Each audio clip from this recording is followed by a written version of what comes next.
week. TBA, man. TBA is back on suspension this week. No, I'm just kidding. So what we'll do is we'll go ahead and set our weekend rotation. We'll go Pilkington on Friday. We'll go Denver Macquarie on Saturday, and then Jacob Billingsley on Sunday. So those are going to be our three starters. Happy to get those out. Excited that guys are kind of, establishing themselves in roles, that type of thing, and feel really good about those three guys going out there this weekend and, giving us a tremendous starting outing, and looking forward to having those guys out there competing. Denver was a guy in high school. He's set some football records. He had some football options, and I know in baseball he played in the field. He hit. Right. How was he kind of, molded into this SEC starting pitcher? I know you don't have many options. It's okay, though. Denver has been outstanding for us. Denver was a, freshman right-hand pitcher when I got here, and he kind of started out with some smaller sample sizes during the beginning part of the year. Get him in, get him out, an inning here, an inning there.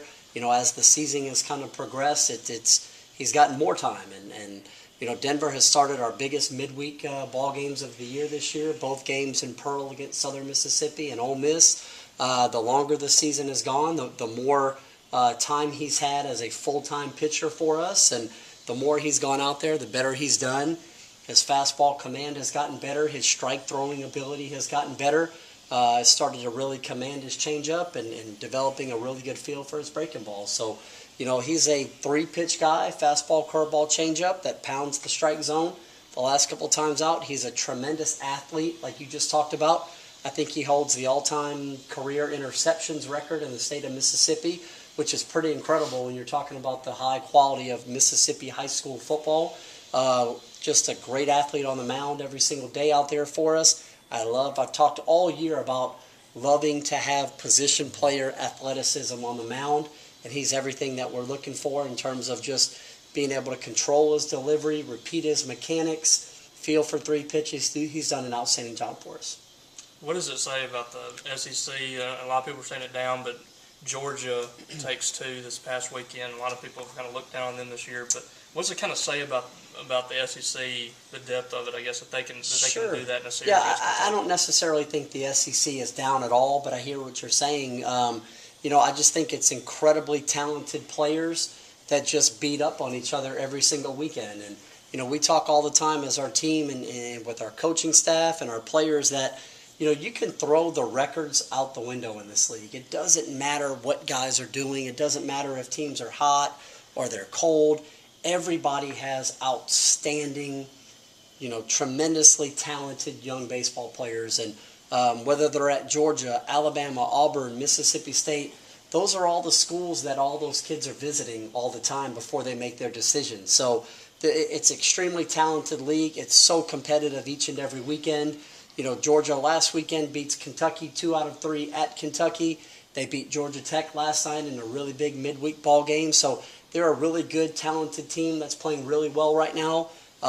We certainly have our challenge cut out for us. It's going to be a really big task for us this weekend to go there, play well all 3 ball games, and do everything we can to try to come out victorious and win a series. They're tremendously well coached. They've got young players that are outstanding. It's going to be a quote unquote dogfight this weekend between 2 Bulldogs. So we're looking forward to the challenge. Excited to get over there and go play great baseball. I heard you mention before about Ryan and things. When you first got here, it didn't take you long to realize he was a special kind of player. What did you see immediately from him? Talking about Gridley, right? Yes. Yeah, just tremendous leadership ability. He's a 4.0 student. Baseball instincts off the chart. And then you start combining that with the ability to play the game. Guys, he has really good bat speed. His swing is in the zone for a really long time. He's a confident defender. He comes and gets the baseball as well as anybody in our league, probably better than anybody in our league at shortstop. Just, instincts to run the bases, good speed, those types of things. And, just was primed to have this tremendous junior season like he's having right now.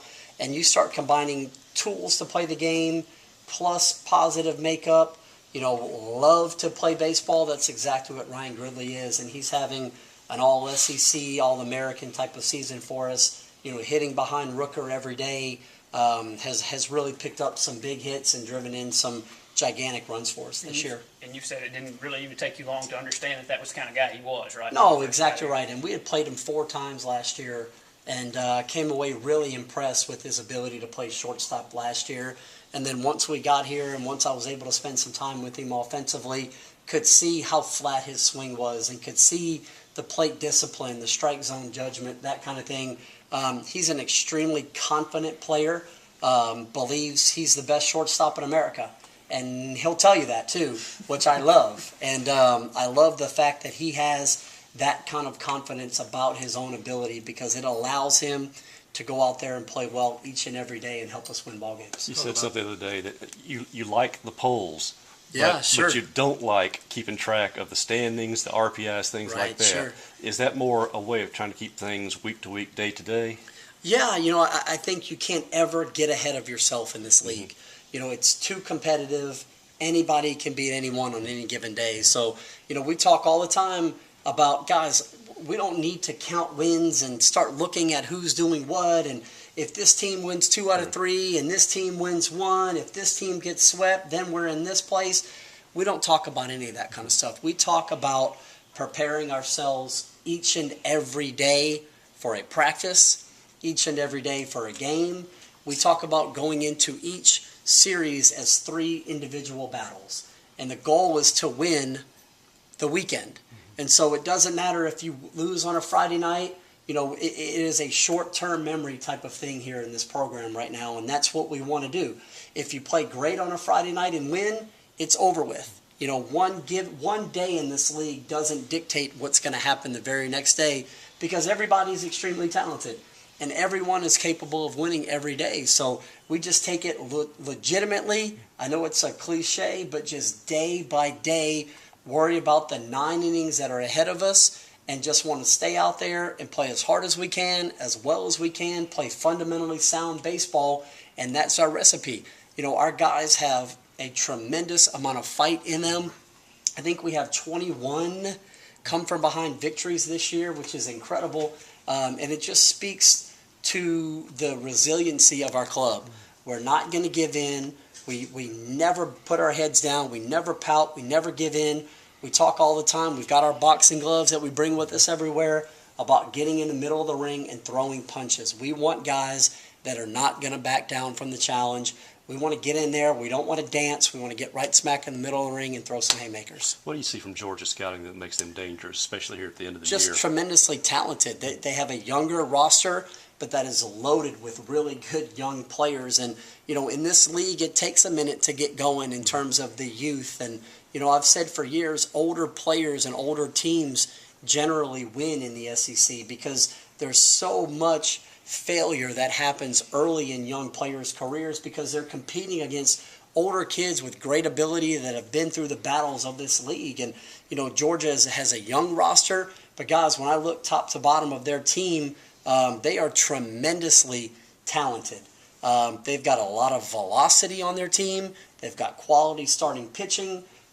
We know we're in for a really big challenge this weekend, and we're going to go over there tomorrow, have an outstanding practice tomorrow night, and do everything we can to prepare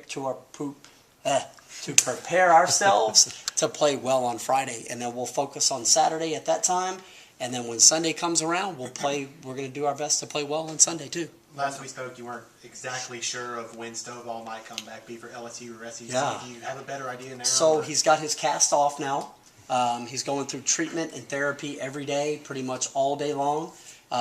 He has got his glove on. He's playing catch. He's bouncing around the field.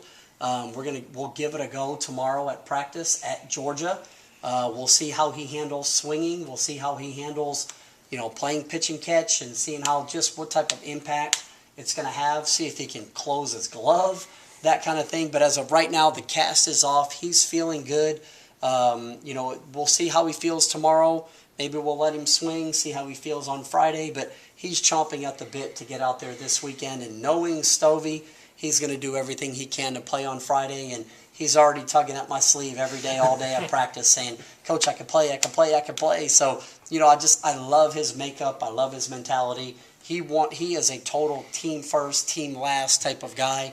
that wants to do everything in his power to get out on the field and help us win ball games. Is there any chance that Ryan Reedby comes back this year? He is in a process right now where he's starting to play light catch again. I think probably once we get back from Georgia, maybe next week at practice, he'll start ramping it up a little bit to see if he can't get back out on the mound. Maybe against LSU, maybe at the SEC tournament. But, we're going to have to see Riggs do a lot of stuff in bullpen work before he ever gets out to the mound. I'm not putting it past him. As of right now, he's trying to come back and do what he can to help our team. But we certainly need to see him pitch in the bullpen, before you can put him out on the field in an SEC ball game, that's for sure. Talk about leaders. A lot of people look at catcher first. How has Josh Absolutely developed into a leader? He's a for you? tremendous leader on our team. He does a great job of really controlling and helping our younger pitching staff each and every day, whether it's in the bullpen or whether it's on the field during the game. So, his leadership ability is there every single day. He wants to win. He takes a lot of pride in helping these young guys navigate these games right now. And, then offensively, guys, he's picked up some of the biggest hits we've had all year. He picked up a game-winning hit at Oregon earlier in the year. He picked up a really big double against Auburn last week, 2 weekends ago. 3 hits on Saturday against A&M and a big come-from-behind win for us. So Lovelady has been outstanding. He really is our leader on our team. He makes our team go. Our guys look to him, for leadership and look to him for guidance, and we love having him behind the plate each and every day. Was Price available over the weekend? Price was available over the weekend. He's feeling even better now than he was last week. So I would anticipate Spencer Price being back into that closer type of role for us. And, he was a guy that could go out there and kind of gut through an inning if we needed it to the last couple of weeks. But he was definitely hurt. He was showing up to the field every day in a walking boot. Walking boot was on the first 5 or 6 innings. Take it off, tape up his ankle, say he could pitch. I think he could go out there and get some outs the last couple of weeks, but we just want to make sure we can do everything we can to have him back to full strength for kind of this stretch run here. And I think he's really close to being back to 100%. And I think this weekend is going to be probably the first time in 2 or 3 weeks where he's felt like he could really go out there and be the Spencer Price that he's been the first half of the year for us.